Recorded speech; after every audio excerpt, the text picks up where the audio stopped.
Okay, so this is gonna be my review for chapter 1048 for One Piece. Obviously, this is a spoiler review. So if you not have read the chapter yet, yeah, read it first, then you can watch it. So we start with the best part. In the end, we start with Law and Kid and Big Mom, and obviously Big Mom is going full rampage on all of them, or even her own alliance in the battle. And she used like all the like metal sticks and all this kind of thing. But the cool thing is that in the second, not the last chapter, but chapter before the last, is when Law used his devil fruit to make a very huge sword to penetrate Big Mom's throat, to hold her there, because Big Mom before that wanted to go up to the roof again with Kaido and just kill Monkey D. Luffy quickly, because she believed that Kaido is playing with Monkey D. Luffy, because normally a Emperor of the Sea very quickly wins the battle very quickly. So she cannot believe that there is a new generation of pirates that can stand against emperors. Obviously, this is the first time in the manga that two emperors fight against one new emperor, Monkey D. Luffy, and two members of the worst generation. Like all of these three is from the worst generation: Monkey D. Luffy, Kid, and Law, and Zoro, and all of the others on the island. But if they defeat Big Mom, and when Monkey D. Luffy defeats Kaido, that means that Monkey D. Luffy, all of them, as officially, if I can say so, officially have defeated a true emperor, two true emperors of the sea.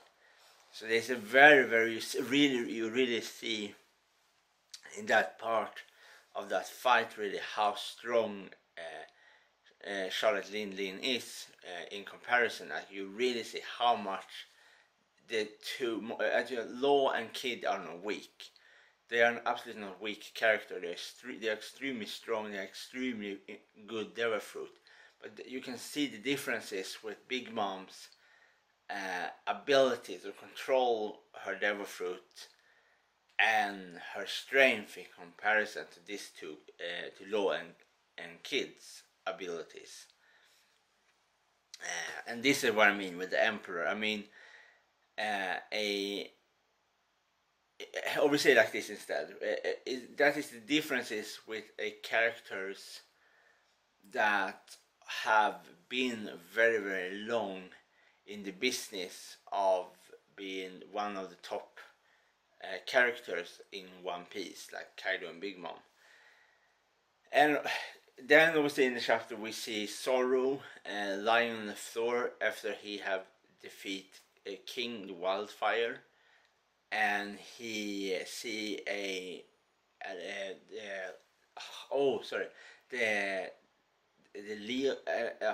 the man with the long glaive, the man that takes people to the afterlife. I totally forget the name in English, I'm sorry, but the guy with the long glaive with the skull face, black hoodie, that person, the person that takes people that is meant for death to the underworld.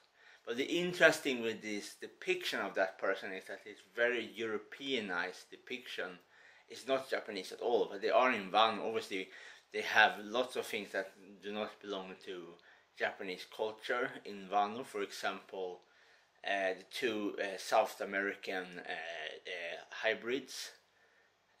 In the beginning of Queen the Plague's battle ring, is a two animals that is from South America. The llama guy, and the belt animal. Anyways, the two animals. So, I think it looks interesting to see the man, the guy with the glaive, because he looks so much medieval European in contrast to the background of the page. It's very Japanese. That is cool. And obviously then we obviously see Chopper and Frankie in different pages, and obviously Chopper talks with the goat guy about the medicine, all this kind of thing.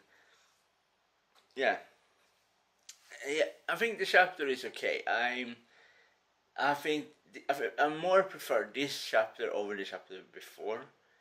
I think it's a little bit more things that is interesting, but right now, if I'm gonna be totally honest, I'm more looking forward to do a review on the chapter on Ragnarok chapter 58, in the continuation, the battle between Hades and Shishong Li.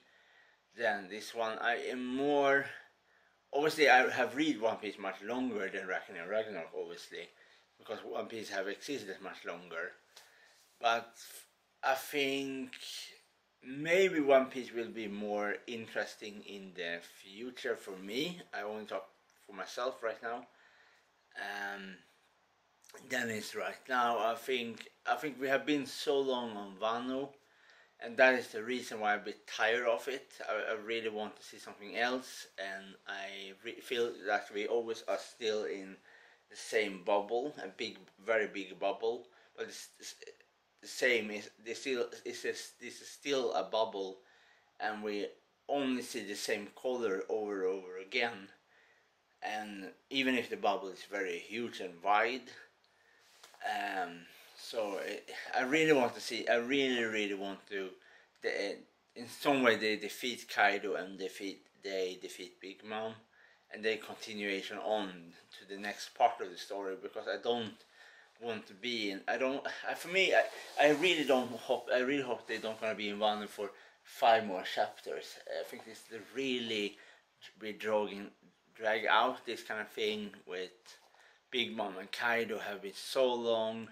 I think totally 2 years. We have the arc have been in One Piece, so. And I always wonder what happened to the elephant. What in the chapter before, the big colossal elephant, and obviously then one member of the Whitebeard talks with this Cyberpoles, the 2 members, and obviously they say that we're looking for you, but we right now we cannot do anything against you because we have eyes on other target to take down. Obviously they mean Nico Robin, so they are after Nico Robin, these 2 characters, and the other part is also really cool when we see Yamato use her her ice breath to freeze the 2 bombs to stop the fire demon to connect with them to explode the whole island in smithereens, and then obviously she knocked the fire spirits away. So it's really cool that she that part with the ice, so you can see the ice. She breathed ice from her mouth when she is the hybrid form, the hybrid human hybrid wolf, and use the ice beam, and you can see the bomb is frozen to ice. It's a really cool depiction. So there's obviously some part that make it. I think obviously I like One Piece. Obviously I think this one is right now. I think Wano have lots of cool things, like the battle with King, the battle with Queen, the battle with Kaido and Yamato. But I think it's just this very long. That is all for me. This very long. I have not so much patience for things that goes very long. I think it's okay if they go maybe 4 chapters, something like that. But if this goes like almost 2 years, and then you start, it takes on you in some way. Anyway, so I think the chapter was nice. I think there was lots of interesting things in this chapter. obviously the part with Yamato, the part with Kid-in-Law and Big Mom. This is my two favorite part in the chapter. Yeah, and so there's no break next week. So next week on the same day, right on Friday, the next review will be out for chapter 1039. And we'll see what happened then. And obviously before that I'm gonna do a review on Reckoning on Ragnarok, and yeah, see how good that chapter will be. Looking forward to see some of that fight, obviously, and yeah, I'm looking forward to that. Yeah.